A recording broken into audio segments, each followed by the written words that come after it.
The film industry was shaken by Diane Keaton's death on October 11, 2025. After fighting her diseases, she left alone. Her 15-year on-screen partner, Al Pacino's reaction, startled the nation more than her death. After hearing the news, Al Pacino silently cried and said, "I'll regret not marrying Diane forever. My greatest love was her." He remembered leaving Diane after she stated, "Marry me, or we break up." That regret is now excruciating.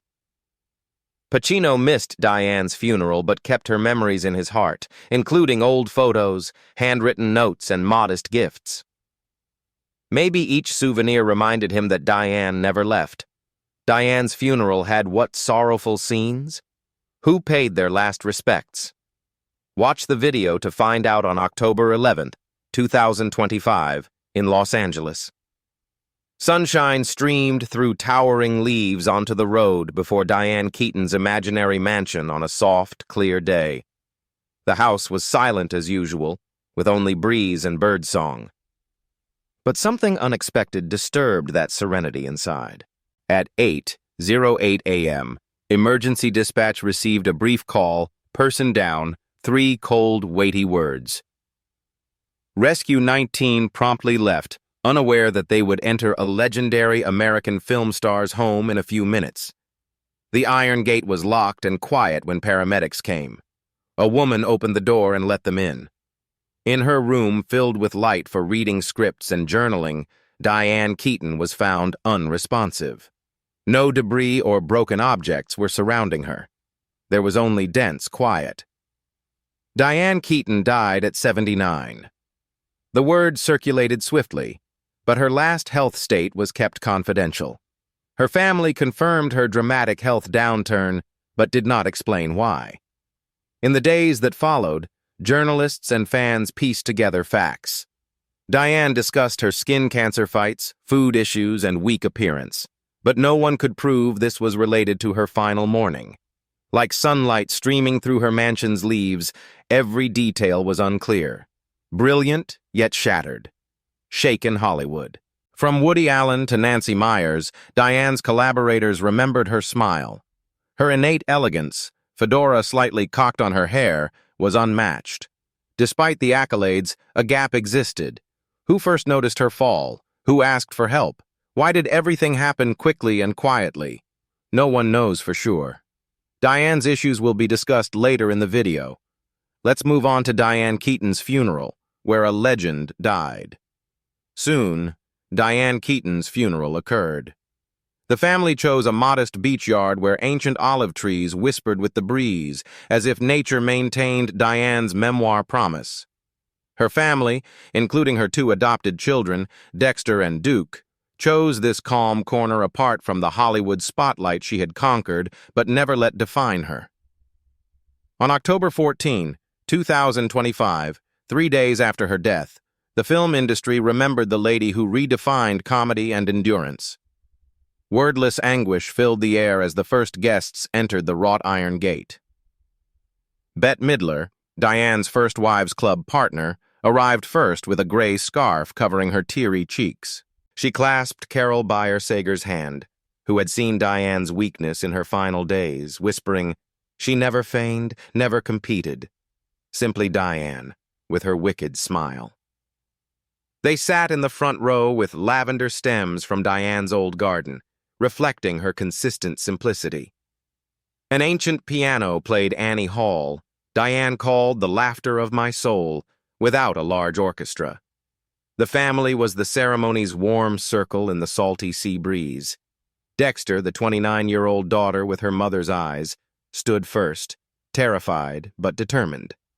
Mom taught us that life is a comedy, sometimes awkward and uncomfortable, but always worth cheering. Duke, her 25-year-old son, sat beside her, holding her hand, eyes red, recalling afternoons when Diane wore outlandish hats and laughed with Reggie, her golden dog. They told tiny stories of Diane adopting them at 50 and turning the house into a universe of books and unfinished scripts without crying. She wanted a quiet ceremony where relatives could whisper words of affection. The basic wooden chairs dwarfed Woody Allen, who arrived late with a pallid face like a movie character. The man who made Annie Hall with Diane, Diane's 1,978 Oscar-winning masterwork, sat alone with an unlit cigarette. His voice was hoarse when asked to speak. Diane personified inventiveness. She lived with the self-deprecating humor only geniuses have. The crowd nodded, recalling their complicated yet inspiring connection. Sleeper and Manhattan depicted Diane Keaton as uncompromising and unconventional. We honor a woman who turned dread into laughter without debate. Francis Ford Coppola, who cast Diane as Kay Adams in the Godfather trilogy, also arrived with heavy steps, claiming the 1970s legacy. He sat after hugging old colleague Robert De Niro. Coppola said in a brief eulogy that Diane was creative in everything, his warm voice booming through the microphone. "I am profoundly disappointed and horrified," De Niro said, eyes red. "I loved this gentlewoman in a tumultuous world." They described long nights on set when Diane encouraged everyone and made tragic circumstances relatable. As everyone calmly listened, like seeing a famous film one final time, the air thickened. Two younger attendees, Reese Witherspoon and Goldie Hawn, carried wildflowers from Diane's fields. Diane mentored Witherspoon as a teen in Wildflower. She choked. She was brilliant, humorous, and creative, changing how we view women on TV. Hawn, with a melancholy grin, hugged Jane Fonda and spoke about book club meetings where Diane was always the center, with eccentric fashion and ordinary stories. Michael Douglas, in the back row, termed the loss devastating and praised Diane as an icon. After sunset, the ceremony became a monument to her legacy. A big screen showed Diane in Something's Gotta Give, smiling brightly beside Jack Nicholson, and in Father of the Bride, hugging Steve Martin like a mother. Each scene recounted her path from Santa Ana girl with Broadway dreams to acclaimed actress, mother, director, and quiet mental health advocate. Leonardo DiCaprio quietly muttered, "She was unique, and I was honored to work with her. No loud tunes, only soothing piano notes to help people think on sorrow and thankfulness." The most special homage to Diane was from her former lover, Al Pacino. Her lifelong lover was a colleague. Pacino's acquaintances regarded his grief over Keaton's death as genuine and haunting. Their friendship began in 1971 on The Godfather, where Keaton portrayed Kay Adams and Pacino played Michael Corleone. Though passionate and challenging, those years together left a permanent impression on him, and regret now dominates his emotions. Close acquaintances said he cried when he heard the news, trembling as he grasped the phone, unable to comprehend that the woman he loved and spent his youth remembering was gone forever. He looked at old photos on the table, moments of Diane laughing on the Godfather set, everyday grins and Santa Ana in Pacino's albums, for hours in silence. Pacino never commented on Keaton's death. Instead, his closest friends disclosed that he was devastated for not proposing when he could have. Keaton said, "Marry me, or we break up." After her death, Pacino realizes he missed out on a great opportunity. Friends said he always said, "If it's destiny, it's never too late for a second chance." Unfortunately, it's too late. Pacino's regret was personal and a tribute to someone who had provided him balance and tranquility. He had stated in prior autobiographies and interviews that being with Diane was about calm and comfort. "I found comfort that lets you ponder and feel global." He now only maintains recollections of her grins, afternoons on set, and everyday encounters. Pacino skipped Diane's funeral. Friends said the agony prevented him from crossing the fence. He wanted to cherish Diane and maintain her image in his head. His memories of Diane should not be affected by the funeral or the public's curiosity. Pacino's memory of Keaton's impish smile and warm heart outlasted any rite or farewell. Pacino spent hours looking at photos from The Godfather Part 2 and Part 3, where their love was strongest after her death.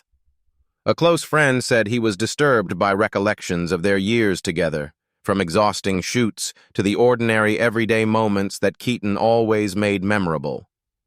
That unresolved love is a lifelong regret.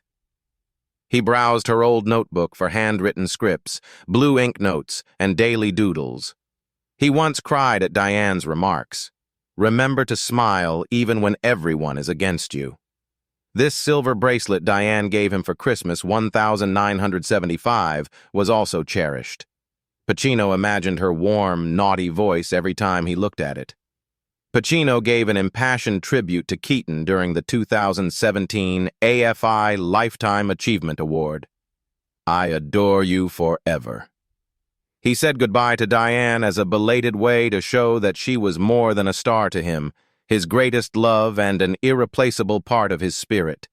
She remains radiant, indomitable, and whole in Pacino's heart, just as Hollywood once appreciated her. In her dying days, Diane was in poor health despite her great career. Diane Keaton's abrupt fall in health shocked friends and fans in her final months. Bulimia and skin cancer were her significant medical issues. A hereditary condition that had affected her aunt, father, and brother, she got basal cell carcinoma at 21. After 2 surgeries to remove squamous cell carcinoma on her cheek in 2014, she became a sun protection campaigner. "It's followed me my whole life," Carol Bayer-Sager said after meeting her in Palm Springs. Friends worried that long-term after-effects may have made her frail, especially since her physique appeared thin and fragile in her final weeks. When the pressure to drop weight for Hair on Broadway in the 1970s led to bulimia, Keaton's life suffered again. After eating 20,000 calories a day of fried chicken, fries, and sweets, she purged, calling it an addiction and the lowest point of her life. Although weekly therapy benefited her, she always considered herself a recovering addict. The condition did not reoccur, but it profoundly affected her mental health, forcing her to live in isolation during her early career. Friends thought her psychological trauma made her more vulnerable when her health failed in old age. She shocked others with her fast fall in late 2025. After the January 2025 wildfires, close friend Carol Bayer-Sager saw Keaton in Palm Springs and was shocked by her thinness. She smiled and laughed but looked weak. Others observed she had ceased her favorite hobbies, such regular walks with her golden dog Reggie, the last Instagram photo she shared a few weeks before her death. "Diane didn't want to fuss," stated an unnamed pal. Her silence suggested she didn't want us to worry. Fans noticed worrying signs in Keaton's rare appearances. Diane appeared weary, pale, and slimmer in an Entertainment News post. In March 2025, she sold her dream Los Angeles home for $29 million, another uncommon indicator. She wrote a book on her 2017 house, which embodied her love of architecture and family stability.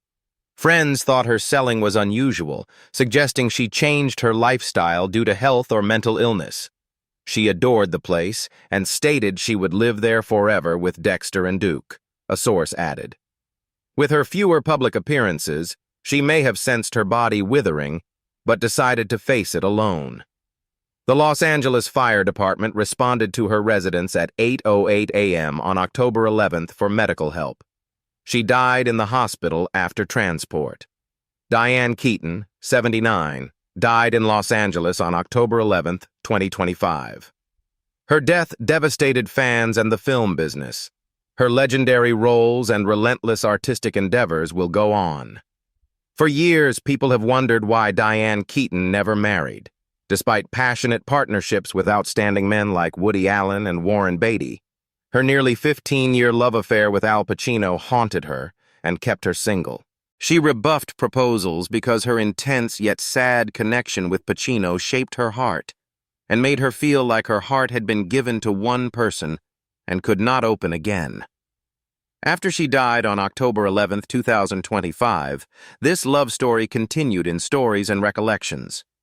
In 1971, Keaton, a rising Broadway actress, played Kay Adams, Michael Corleone's patient wife, in The Godfather, where she met Pacino.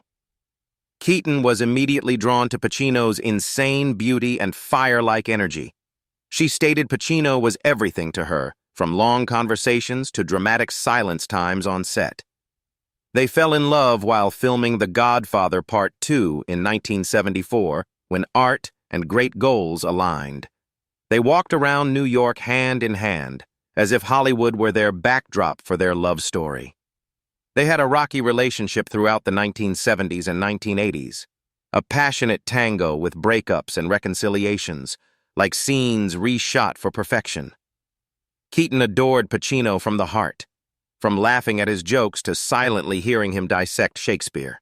With his free-spiritedness and career obsessions, Pacino caused joy and pain. She wrote an unpublished letter, later released by friends, saying he was a lost talent and she wanted to guide him.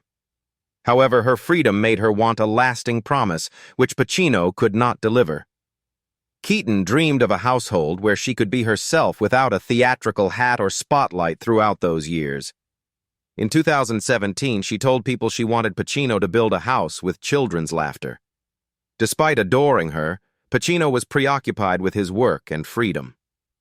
At night by the fireplace, Keaton held his hand and silently asked about the future, receiving hugs and hazy assurances.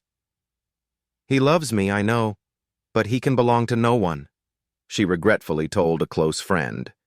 These memories were engraved into her heart like a wonderful, eternal wound. The Godfather.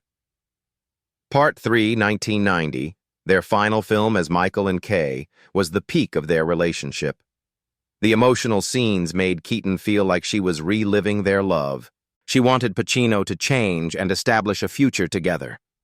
After she gave him the choice to marry her or break up, Pacino, though hurt, left. The Daily Mail reported that he told a close friend that he was too young and preoccupied with business. Keaton, broken yet resilient, ended the connection. Her diary stated, "I loved him completely, and that was all I had," which friends discovered after her death. The 1990 breakup ended a relationship and affected Keaton's decision to stay single. She never allowed others inside her heart after Pacino. Short relationships and proposals from other guys were invariably rejected. She told a friend, "I loved Al deeply, and no one can fill that gap." Though ardent, her love for Pacino haunted her with the feeling of giving all and obtaining an unfinished dream. It made her frightened of commitment, afraid no other love could match those years. Keaton found comfort in motherhood, not marriage. After adopting Dexter and Duke at 50, she filled her home with literature, movies, and laughter. "I don't need a boyfriend to feel whole," she told The Guardian in 2019. "My children are my biggest love." Friends saw she still carried Pacino's shadow, not bitterly, but as a beautiful yet bittersweet remembrance. The spirit of those days was in her wide-brimmed hats, unique clothing, and loud laughter when telling The Godfather. Diane's $100 million mansion was spectacular. Her wealth came from performances in The Godfather, Annie Hall, and Something's Gotta Give, as well as Southern California property purchases and renovations. Keaton, a lifelong single lady who never married, carefully organized her estate to protect her 2 adopted children and honor her ideals through a family trust. Millions from hit films and royalties from classics made Keaton rich, directing, producing, and writing books like her 2011 memoir, Then Again, and 2017 interior design book, The House That Pinterest Built, supplemented her income. Her biggest wealth was real estate, making her a Los Angeles high-end house flipper. The Brentwood property she bought in 2009 for $4.7 million was restored into an architectural masterpiece and marketed for $28.9 million in March 2025, months before her death. Another Beverly Hills and Pacific Palisades transaction, Madonna's 1997 mansion sale to Ryan DeNino for $6.5 million and tens of millions in profit, showed her particular taste and commercial savvy. Keaton owned cash, stocks, art, photography, and antique furniture. She avoided extravagance and managed her assets carefully with legal advice. No debt or financial difficulties were reported, and she established a family trust in the 1990s to 2000s after adopting Dexter and Duke. To respect her privacy, this trust allocated the estate without legal proceedings.